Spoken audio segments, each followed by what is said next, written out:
The message came on an ordinary Tuesday. It broke through every communication channel on Earth simultaneously: radio, television, internet, and even private military frequencies.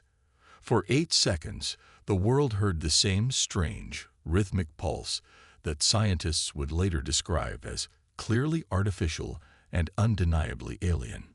Captain Mark Davis was eating a sandwich in the control room of NASA's Deep Space Communications Complex when the monitors flashed with unusual activity. He nearly choked on his lunch as he watched the signal strength indicators max out across all frequencies. "What the hell is that?" he asked, but no one answered. Everyone stared at their screens, frozen in disbelief. 3 hours later, translation computers finally decoded enough of the message to understand its basic meaning. Help needed, ship stranded, life support failing, coordinates included. The United Nations Security Council convened an emergency session. Representatives from every nation argued about whether to respond, how to respond, and who should lead the response. Some countries wanted to ignore the message completely, fearing a trap. Others saw a historic opportunity. Admiral Jane Wilson, head of the newly formed International Space Coalition, stood before the assembly with unwavering confidence. "This is not a political matter," she said firmly. "This is a rescue mission. If there are beings in danger, we have a duty to help them." In the end, they voted to send a small assessment team. Captain Tom Reed, a veteran pilot with 15 years of space experience, was chosen to lead the mission. His team included Dr. Anna Lee, xenobiologist, Jack Miller, communications specialist, and Lisa Chen, chief engineer. "You're humanity's first impression," Admiral Wilson told them during the final briefing. "Be professional, be cautious, but remember, if their message is genuine, they're desperate. Show them the best of what humans can be." 7 days later, the ISC ship Horizon pushed past Mars' orbit toward the coordinates provided in the alien message. The crew nervously checked and rechecked their equipment. No one really knew what to expect. "I see something," Miller said, staring out the viewport. "Many somethings."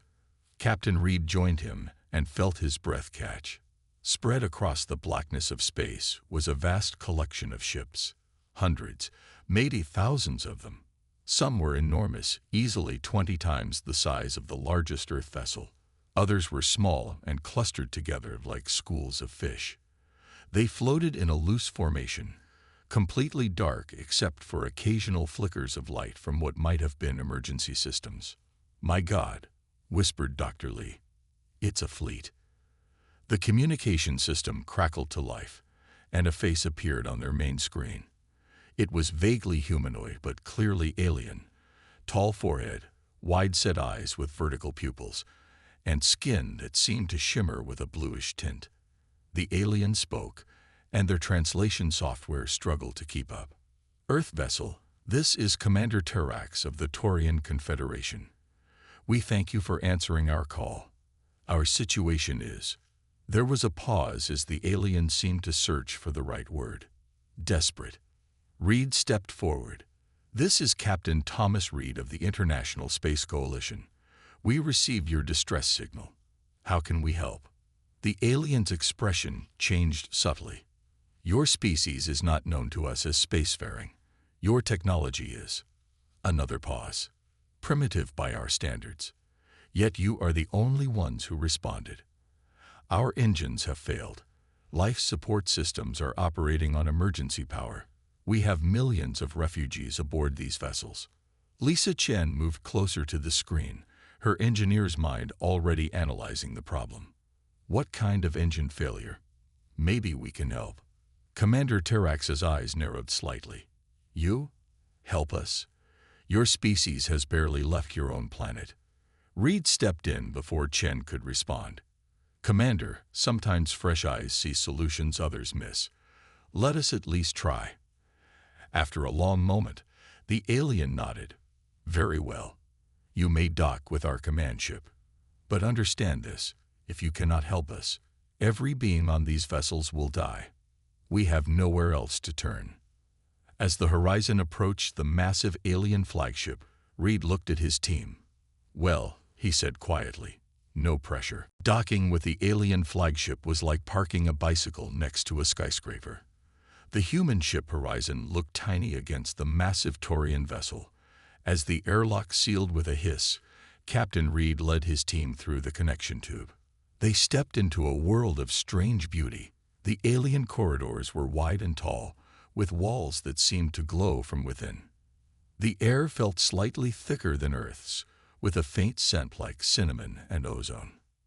Commander Terax waited for them, flanked by two other aliens. Up close, the Taurians were even more impressive, nearly 7 feet tall with elegant movements, despite their emergency situation. "Welcome aboard the Celestial Voyager," Terax said. "I will take you to our engineering section." As they walked, Reed noticed something alarming. Many aliens they passed looked weak, some leaning against walls, others being helped by companions. "Your people don't look well," Reed said quietly. Terax's vertical pupils narrowed. "Life support is failing. We are rationing oxygen and temperature regulation. Already, 32 of our people have died." Lisa Chen spoke up. "How much time do we have?" "At current depletion rates, perhaps 20 Earth days before critical systems fail completely." The engineering section was massive, filled with technology that made Earth's most advanced equipment look like children's toys. Glowing crystals pulsed in complex patterns. Holographic displays floated in midair, showing diagrams that shifted and changed constantly. Chief Engineer Velon, a Taurian with darker skin markings, greeted them with obvious skepticism. "These are the humans. They look so fragile." Lisa Chen stepped forward, unintimidated. "I'm Engineer Chen. Can you show me the propulsion systems?" Velon led them to a central chamber dominated by a huge cylindrical structure surrounded by control stations. "This is our quantum fold drive, or rather, what remains of it." Chen approached one of the displays, studying the alien diagrams. "May I?" she asked, pointing to the controls. Velon hesitated, then nodded. Chen's fingers moved across the interface, somehow intuiting how it worked. After several minutes of silence, she looked up. "You've experienced a quantum cascade failure," she said. "Your primary matrix collapsed, which triggered secondary failures throughout the system." The aliens exchanged surprised glances. "That is correct," Velon admitted. "But how could you know this? Your species has not developed quantum technology." "We haven't developed it, but we've theorized about it," Chen replied. "And sometimes understanding the theory without preconceptions gives you a fresh perspective." Jack Miller, who had been scanning the room with his equipment, suddenly spoke up. "Captain, I'm detecting the same failure pattern in their communication systems. That's why their distress signal was so weak." Dr. Lee added, "And likely affecting their life support as well. These systems are all interconnected." Reed turned to Commander Terax.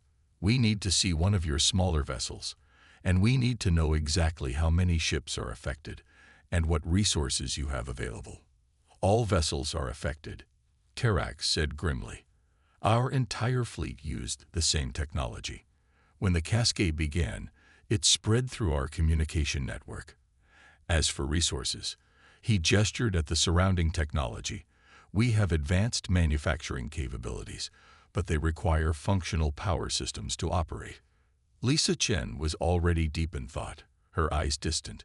Reed recognized that look. She was solving the puzzle in her head. "I have a theory," she said suddenly.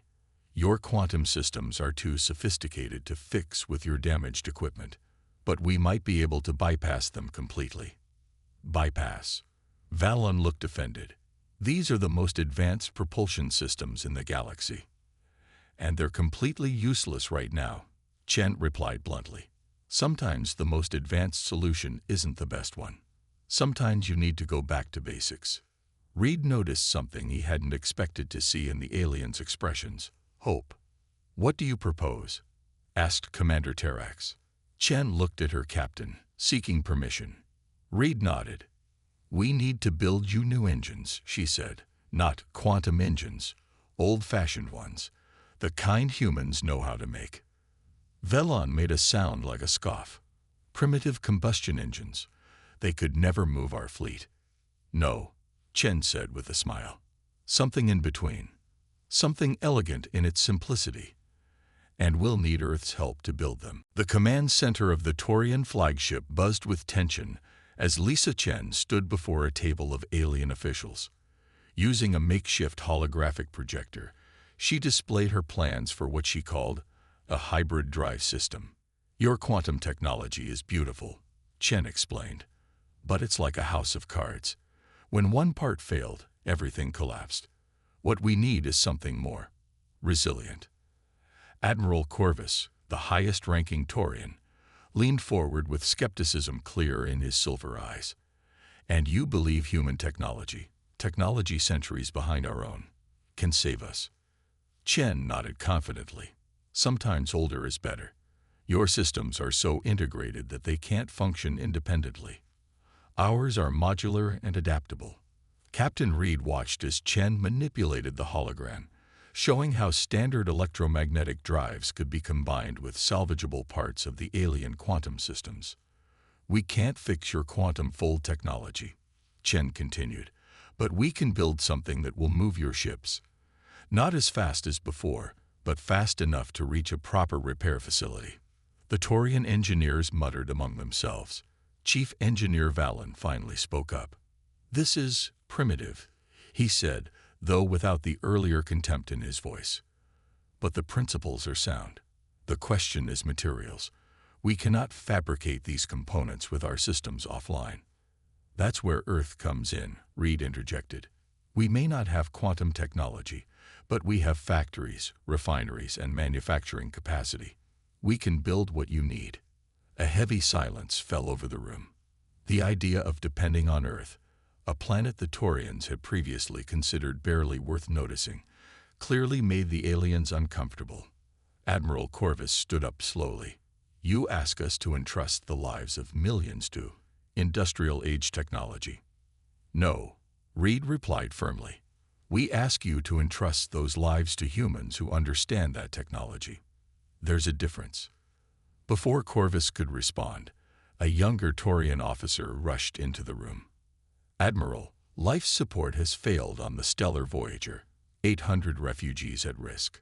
Corvus's composure broke for a moment. Transfer them to. There's no room elsewhere, sir.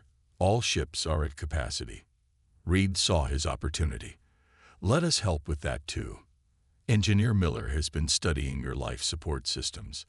They're failing because they're tied to the same quantum matrix, but we can set up independent systems using materials we already have on the horizon. Miller nodded eagerly. Basic chemical filtration and oxygen generation. Not elegant, but effective.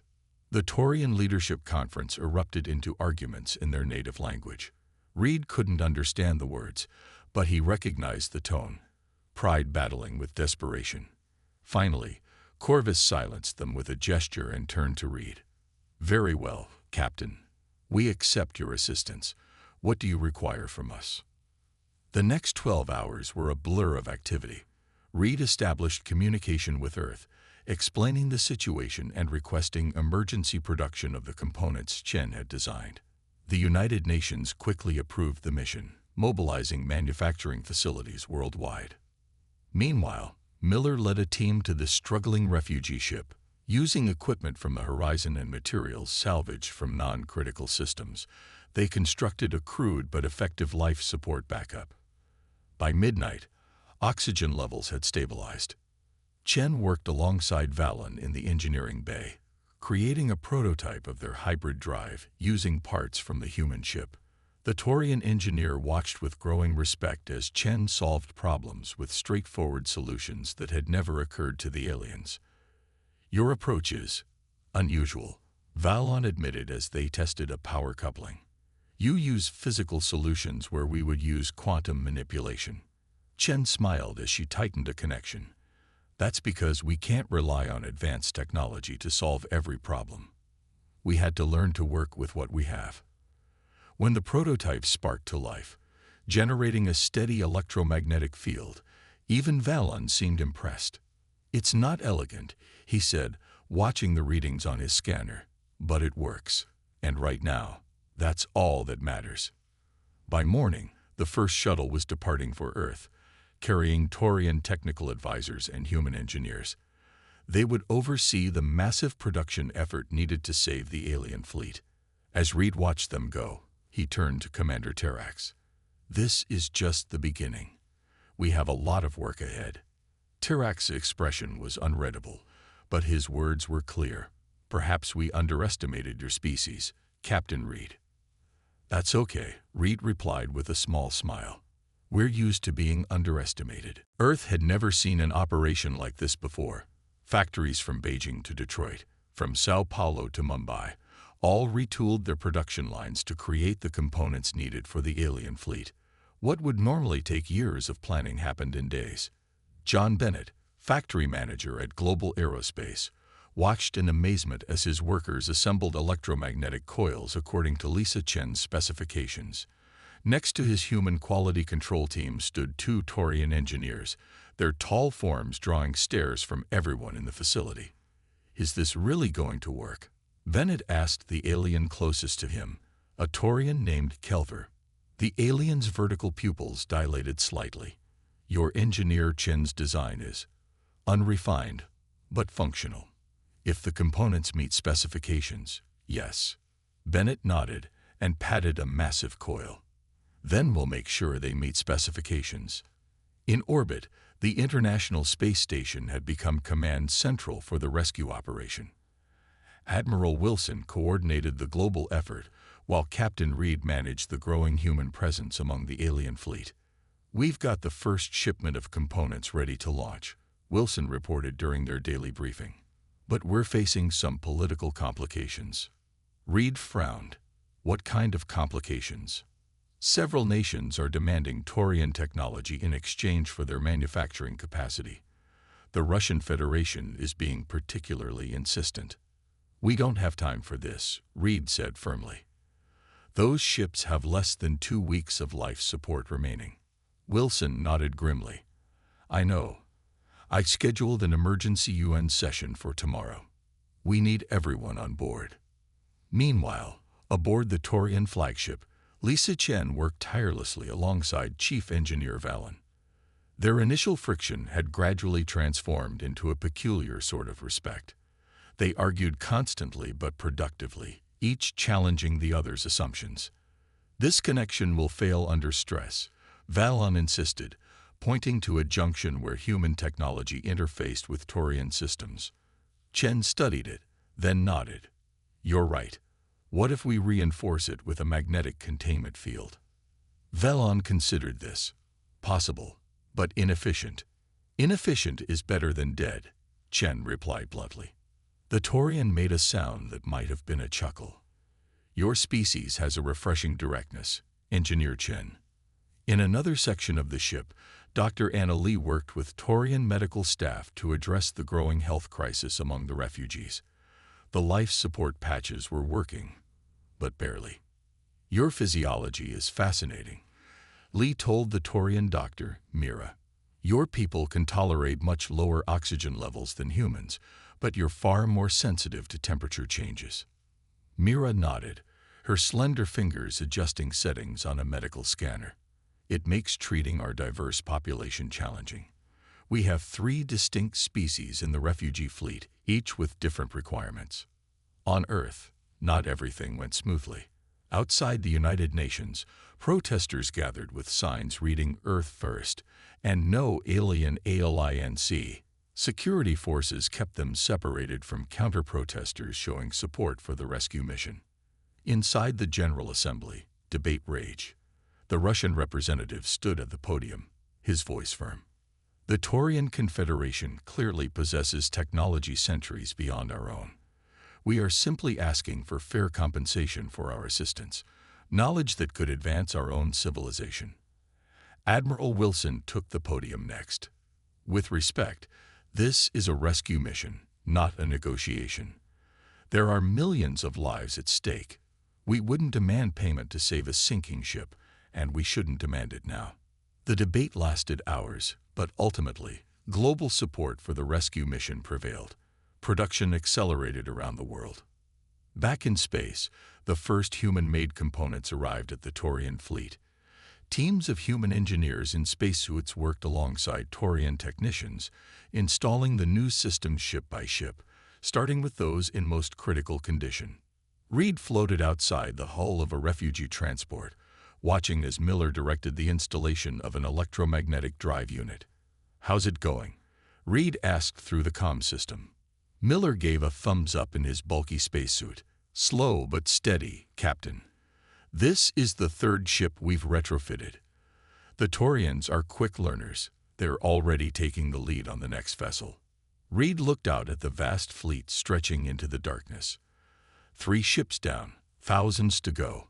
The task seemed impossible, yet hour by hour, they were making progress. "Earth is with you," Admiral Wilson had told him before he left. All of Earth. For the first time since the mission began, Reed allowed himself to believe they might actually succeed. The data center aboard the Taurian flagship was eerily quiet. Only the soft hum of backup systems broke the silence as Mike Foster, the human data specialist, worked alongside his Taurian counterpart, Tellus. "These system logs don't make sense," Foster muttered, staring at his tablet. For 3 days, he had been helping to restore the aliens' damaged databases, hoping to recover information that might help with the repairs. "What troubles you?" Tellus asked, gliding over to Foster's workstation. Foster pointed to a sequence on his screen. "The failure pattern. It's 2. Perfect." He looked up at the tall alien. These systems didn't fail naturally. They were attacked. Tellus froze, vertical pupils contracting to thin lines. "You are mistaken." "I'm not," Foster insisted. "Look at this code signature. This is a programmed cascade failure. Someone deliberately crashed your fleet's systems." Before Tellus could respond, the door slid open. Admiral Corvus entered with Captain Reed. "What is this about an attack?" Corvus demanded, his voice sharp. Foster stood his ground. "Your ships were sabotaged, Admiral. This wasn't an accident." Reed looked between them. "Is this true?" A heavy silence filled the room before Corvus finally spoke. "Bring your team to the command center in 1 hour, Captain. There are things you should know." 1 hour later, Reed stood with Chen, Foster, Miller, and Dr. Lee before the Taurian Leadership Council. The atmosphere was tense, filled with unspoken secrets. Admiral Corvus addressed them formally. "What I am about to share was deemed classified for your protection, but it seems humans are more perceptive than we anticipated." A holographic display activated, showing a star map of this region of the galaxy. "Our fleet does not consist merely of travelers," Corvus explained. "We are refugees, fleeing from our enemies, the Vestran Dominion." The display shifted to show sleek, predatory-looking ships. 2 months ago, they attacked our home systems without warning. Billions died. Those who escaped did so aboard whatever vessels could fly. We formed this fleet, civilian ships protected by our remaining military vessels. Dr. Lee spoke up. "Why didn't you tell us this from the beginning? Would you have helped us if you knew it might bring danger to your own world?"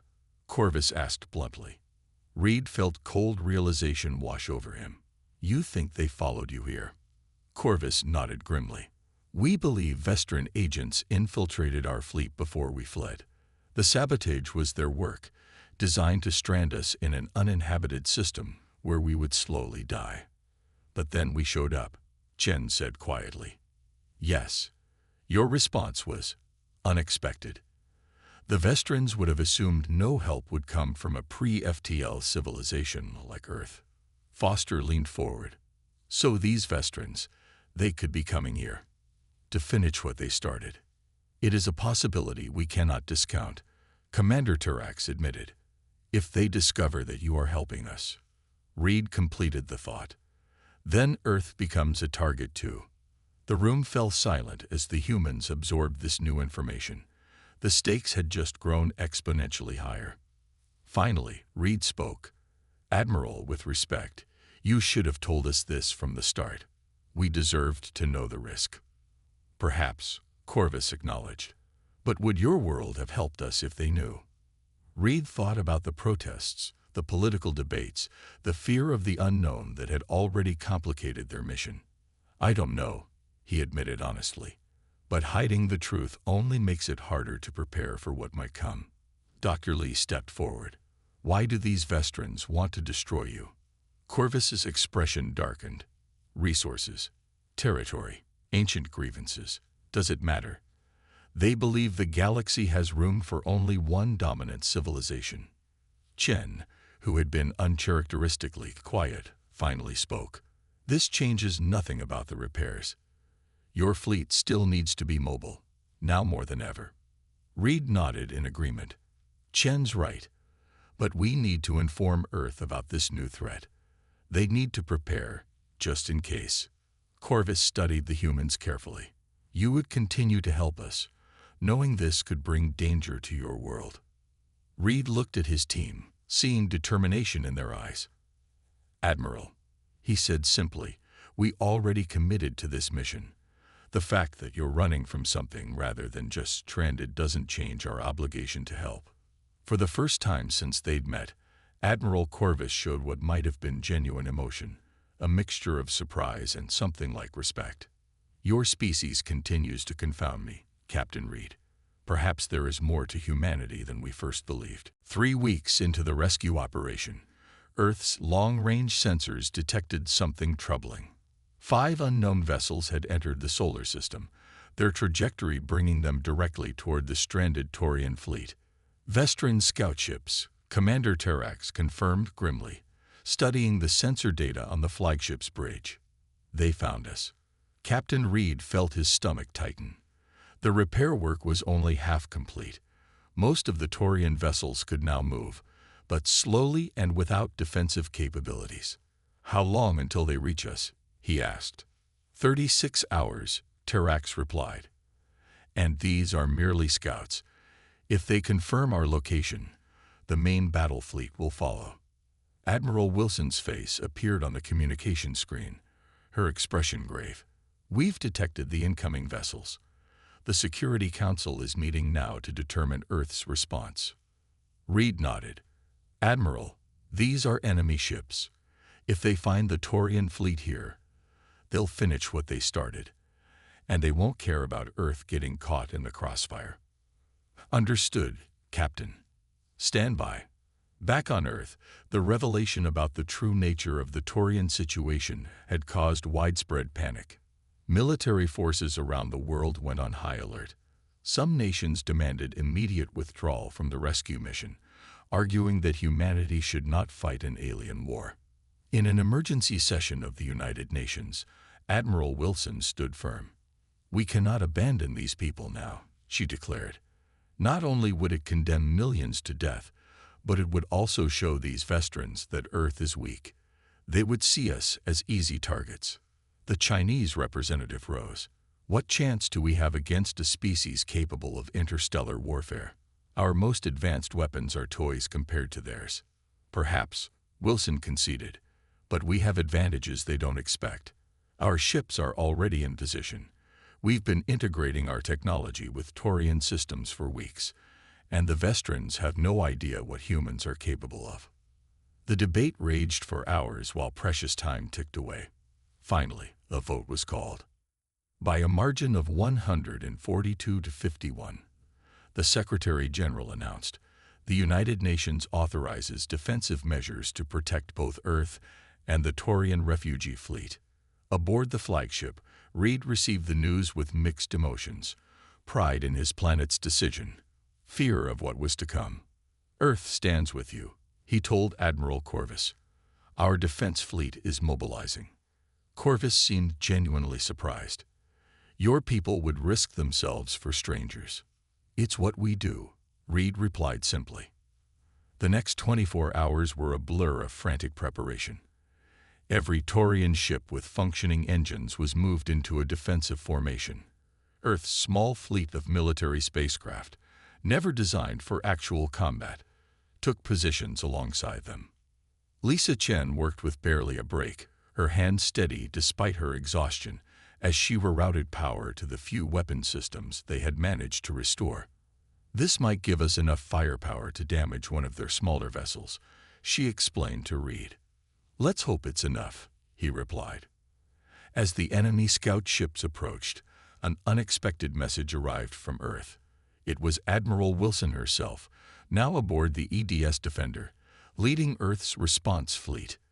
"We've brought something that might help," she said, her image flickering on the screen.